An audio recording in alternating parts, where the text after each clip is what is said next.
Hello everyone, আসসালামু আলাইকুম। আমি আজকে লইট্টা শুটকি মাছ ভুনা করব। লইট্টা শুটকি মাছ ভুনা করার জন্য প্যানের মধ্যে আমি লইট্টা শুটকি মাছ প্রথমে ভেজে নিব।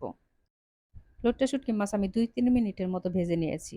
নিয়ে এখন আমি গরম পানি দিয়ে ধুয়ে পরিষ্কার করে নিব। শুটকি মাছ আমি গরম পানি দিয়ে ধুয়ে পরিষ্কার করে ২০ মিনিটের মতো ভিজিয়ে রেখেছিলাম।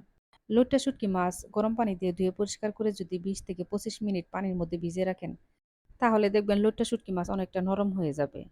আর লইট্টা শুটকি মাছের মধ্যে যদি কোনো রকম বালি থাকে সেগুলা বের হয়ে যাবে। লইট্টা শুটকি মাছ রান্না করার জন্য প্যানের মধ্যে আমি দিয়ে দিব সয়াবিন তেল, তেলের মধ্যে দিয়ে দিব পেঁয়াজ কুচি আর দিয়ে দিব রসুনের কোয়া আর দিয়ে দিব কাঁচামরিচ। পেঁয়াজ, রসুন, কাঁচামরিচ আমি তেলের মধ্যে ভেজে নিয়ে এখন আমি দিয়ে দিব লইট্টা শুটকি মাছ। লইট্টা শুটকি মাছ আমি ২-৩ মিনিটের মতো ভেজে নেব। শুটকি মাছ তেলের মধ্যে ভেজে নিয়ে দিয়ে দিব সামান্য একটু পানি। এখন আমি দিয়ে দিব ২ চামচ আদা রসুন বাটা।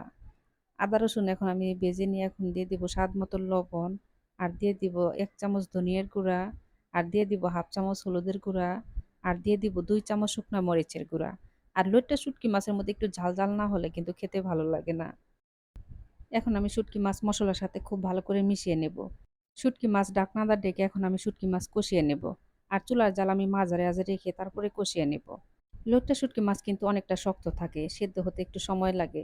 তার জন্য আমি একটু সময় নিয়ে কষাবো। শুটকি মাছ কষিয়ে নেওয়া হয়ে গেছে, এখন আমি দিয়ে দিব সামান্য একটু পানি।